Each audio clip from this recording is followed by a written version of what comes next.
Hey, long time no see. You've really aged. Huh, we're divorced, you know. You could at least try to be a bit more considerate in how you speak. We're exes, so I thought I could speak freely. What have you been up to since we split? Right after our divorce, I got remarried, you know. And guess what? My wife was pregnant right after the wedding. It seemed she was already pregnant when we divorced. It turns out if you're not infertile, having kids is easy. Now I'm living happily with my wife and son. I see, good for you, being so happy. And how about you? Oh, sorry. With your infertility, you'll be alone forever, right? Past 30 and unable to have kids. No one's going to want you. I divorced my ex-husband 50 years ago due to infertility. At a class reunion, I met my ex-husband who boasted about his family. However, it seems he's greatly mistaken. Huh, mistaken about what? Now, I'll make sure he knows so he won't misunderstand. I'm sure he'll be frustrated to hear it. Also, while I'm at it, I'll add a little extra information with a bit of mischief. I decided to tell Derek something I didn't have to. My work beyond my imagination drove him crazy. I'm Amy, 28 years old, and working for our consulting firm. I'm about to get married soon and will be meeting my parents shortly. My soon-to-be husband, Derek, is 28 and a salesman at a major manufacturer. We've been childhood friends since kindergarten. Through middle school, we went to different high schools. And after graduating from university, I left my hometown to start my job. Years later, we reconnected through social media and realized we worked nearby. I met Derek again for the first time since middle school. Reuniting with a childhood friend as adults, away from our hometown, we fell in love right away and eventually decided to marry. Do you think you'll be okay? I'm worried your dad might not like me. Don't worry so much, it'll be fine. But your dad is a company president, right? When we were kids, I didn't think much of it and just called him uncle. But now that I work, it's natural to feel nervous, isn't it? My husband kept adjusting his perfectly straight tie and wiping the sweat from his brow with a handkerchief. He was being tense, and I felt nervous just watching him. Indeed, my father owns a metalworking company, but it's a small to mid-sized business in a rural area. It used to be quite a large company, but it has significantly downsized now. And my father isn't exactly a dignified figure. If you're okay with a daughter like her, you can take her. But remember, no returns. My father's easygoing nature eased my husband's tension within a minute. I won't be returning her. In fact, even if you ask for Amy back, I won't give her up. By the end, my husband was relaxed enough to joke around. My mother and I exchanged glances, sharing a well, that's over with look. At least that meant the introduction went well, so my husband could relax. But on the ride home, he looked a bit troubled. After hearing about the factory and the company today, it seems your father's business isn't doing too well, is it? It's not as good as it used to be. Well, that's just the way things go with time. But you're a management consultant, right? Can't you do something? Do you know how hard it is to turn a company around? I have my own job, and it's not like I can help my dad's business on the side. If I were to do it, I'd have to quit my current job and join his company. You are an only child, so you're planning to quit your job eventually and take over the family business, right? That's not going to happen. My dad doesn't want me to inherit the company and struggle. He plans to sell it in the future. That's why I'm only giving him simple advice to keep the company going until he retires. I see. Realizing there's no need to worry about my father's company, my husband's expression softened. I felt happy that he cared about my father, and my expression softened too. Half a year later, we got married. I'll have a coffee. Do you want your usual tea, Annie? Yes, thank you. While I was cleaning up the dinner dishes, my husband brewed my tea. He timed it so the tea wouldn't get cold, waiting until I finished with the dishes. Me being a salesman, he's very attentive. Without me saying anything, he anticipates what I need and does it first. I have no complaints about that, and our married life is going smoothly. However, 2 years into our marriage, although I had no complaints about our life, I started feeling anxious. Our relationship was good, and we were intimate with each other. But 2 years into the marriage, we still hadn't been blessed with a child. There's no need to rush. It will happen in time. But I'm already 30. I can't help but feel a bit anxious.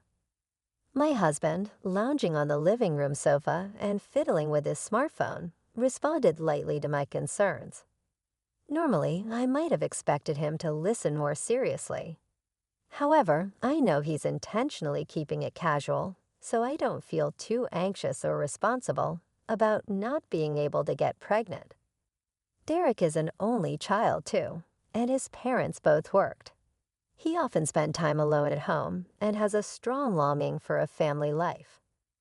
Both of my parents worked as well, but I used to go to my parents' office after school, so I never felt lonely like he did, always having my parents and their employees around. But I understand the importance of spending time with people. Therefore, I want to make my husband's wish come true. I also want a child. Just to be sure, I'll go to the hospital and get checked. Do you really need to do that? If there's nothing wrong, then that's great. But if there is, it's better to know the cause, right? Well, that might be true. But the next weekend, I went to the hospital alone. There were 2 reasons for this. First, I thought that even if I got checked, they would probably say there's nothing wrong. The second reason was that if there was a problem, I didn't know how to react if my husband was there with me. Without thinking too deeply, I went to the hospital, waiting for my name to be called while thinking about what to buy on the way back. The examination was quick, but the results would come later, so I went home for the day. 2 weeks later, I was given the results. Why does it seem like bad news always takes precedence in these situations? After hearing the results, I didn't go shopping as planned and walked home, staring at the ground. It turns out I'm infertile. I see. The night I received the results, I told my husband about my infertility. I chose to tell him during dinner, hoping it would somehow ease the mood, but the atmosphere at home became tense, and both of us stopped eating. However, not everything was hopeless. There was still some chance. The doctor said that my infertility could be treated with about a 30% success rate. The success rate decreases as you get older, especially after 30. It seems I just made it in time. 30%, huh, and that rate will decrease from now on, I said, contemplating the odds. While I started to eat again, my husband's fork remained still. It seems there is a difference in perception between my husband and me regarding the 30% figure. When I was told I was infertile, I despaired, thinking I couldn't have children. However, hearing the 30% chance, I felt relieved, considering it a not-so-low number. But to my husband, 30% didn't seem like a high probability. Seeing his disappointed expression, I stopped eating again. Since that day, our once smooth marital life has become somewhat awkward. Will you be home late tomorrow, too? I asked, hoping for a sign of normalcy. As I cleared the dishes, I spoke to my husband, relaxing in the living room, but he replied disinterestedly. Ever since he learned about my infertility, he has been coming home late. He says he's busy with work, but I suspect he wants to reduce the time he spends at home. As a result, on weekends, he leaves early in the morning and returns late at night with his late returns. I started eating dinner alone. Moreover, he stopped sleeping in the bedroom and started sleeping on the living room sofa. We lived together, but it seemed like we were living separately. I felt lonely as I sensed my husband drifting away, but knowing the cause lies with me, I couldn't blame him. 6 months later, our relationship had completely cooled down, and we hardly spoke at home. Today, being a weekend, he left the house early. Watching him put on his shoes at the entrance, I felt a sense of relief. I felt lighter after he left and found myself more efficient with the laundry. But as I was about to put his shirt in the washing machine, I sighed. I thought again with the foundation, it's so hard to remove. His shirt had foundation stains, but I wasn't surprised. It has been happening occasionally for the past 2 or 3 months, since our relationship had already cooled off. I had no intention of making a fuss about a possible affair. I spread out the shirt stained with foundation and resigned myself to the fact that our marriage was probably reaching its end. That night, I approached the topic of divorce. Should we end this? If we divorce, you can be with your new woman, right? So you knew, let's skip the pretense. I won't ask for a property division over the affair, so can we part ways smoothly? Okay, I have a job, so I don't need the money. Plus, as he works for a major manufacturer, the property division wouldn't hurt him much. So a hassle-free divorce is preferable to me. Derek accepted the divorce without batting an eye, as if he anticipated it, though I wasn't asking for a property division. I did want to know a bit about his affair partner. This was just my curiosity. What's she like, your partner? She's 2 years younger. We met through our shared interest in fishing. Ah, so that's where you've been going on weekends. She's bold to date a married man. You didn't. Your marriage did. You know, I was honest. I told her we were divorcing and that our relationship was with the intent to remarry. No, I'm just waiting for her. Waiting? Don't tell me she's married. No, she's single. I succeeded in a love conquest. I had a lot to say after hearing his story, but saying too much could jeopardize the smooth progression of our divorce. So I swallowed my words. The divorce went through without any issues. He quickly moved on to his new partner, who apparently had also left her boyfriend. I thought I'd be fine with a divorce, having prepared for it, but the reality hit me harder than expected. After staying in the house and continuing to work for a while, I eventually quit my job and returned to my parents' home. 15 years later, back at my parents' home, I fully recovered from the divorce. It's almost a distant memory now. Then I received an invitation to a middle school reunion. Derek, also a childhood friend, might be there. During the divorce, I prioritized a smooth separation, so I didn't say everything I wanted to. I didn't ask for property division over the affair, but that didn't mean I wasn't angry. I decided to attend the reunion, thinking of getting a little back at him after 15 years, but my small act of revenge would drastically affect his life. When I arrived, I was greeted by many familiar faces. Catching up with old friends, we reminisced about the past. While enjoying the conversation, I saw him approaching me. Hey, long time no see. You've aged. Derek greeted me with a laugh and a rude comment. If I'm old, then so is he, right? We were enjoying the conversation until he approached with a villainous grin, making the others feel awkward. We're divorced, remember. Try to be more considerate. We're exes, so I thought I could speak freely. What have you been up to since our divorce? I got remarried right after ours, you know, and my wife was pregnant immediately. Turns out if you're not infertile, it's easy to have kids. Now I'm living happily with my wife and son. I see. Good for you, being so happy. How about you? Oh, sorry. Being infertile, you must be alone for life, right? No one wants someone over 30 who can't have kids, right? Who's alone? Derek then started showing photos of his family outings on his phone and bragging about his new wife and son, trying to assert his happiness over mine. I listened to Durek's boring stories with a blank expression. He seems to be under several misconceptions. Just correcting those will surely make him feel regretful. As I was thinking about how to address his misunderstandings, my daughter Jane approached me at the perfect moment. "Mommy, I made a new friend." "That's great, sweetie.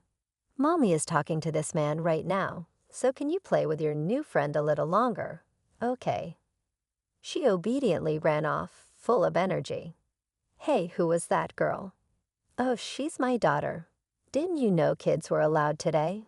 Look, there are other kids here too." "No, I mean, didn't she just call you Mommy?" "Yes, that's my daughter Jane. She's 10 this year." "But you were infertile, right? How do you have a child?" "Oh, I see. She's your stepchild from a new marriage, right?" "How rude. Jane is my biological daughter." "Infertile, but you have a child. How?" "I told you infertility can be treated. You just assumed it was incurable." Around us, soft laughter could be heard. I had shared with close friends about my divorce and having a child, so Derek, who assumed I couldn't have children and was flaunting his own, became the butt of the joke. He realized he was being laughed at. "So you have a child, which means you got married again." "Congratulations." Derek, embarrassed by his failed attempt to show off, was red-faced. His congratulatory words seemed more like an attempt to save face. "Who'd marry an old lady like you?"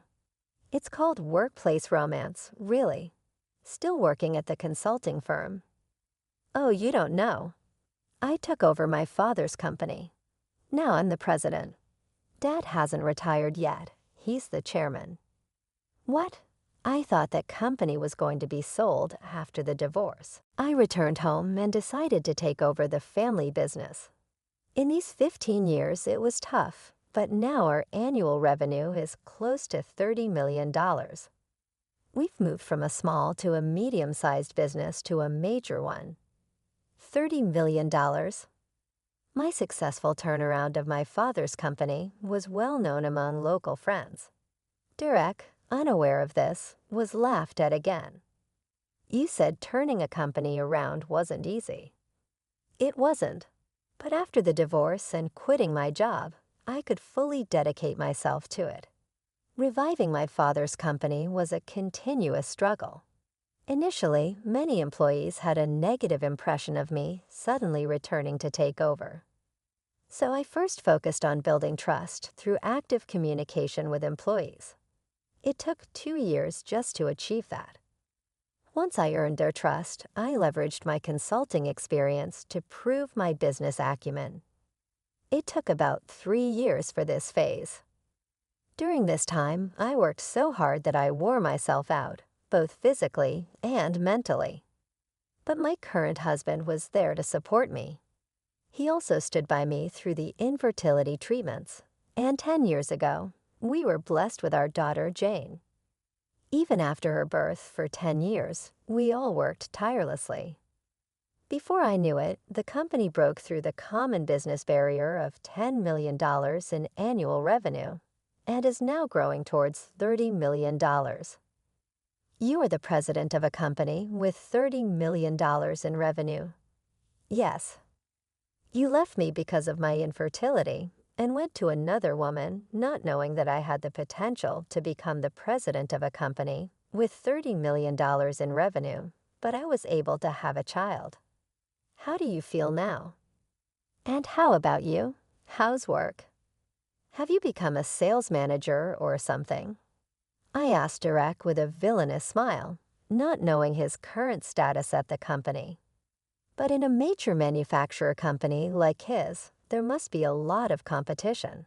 Seeing him clench his teeth in silence, I was convinced he hadn't made significant progress in his career.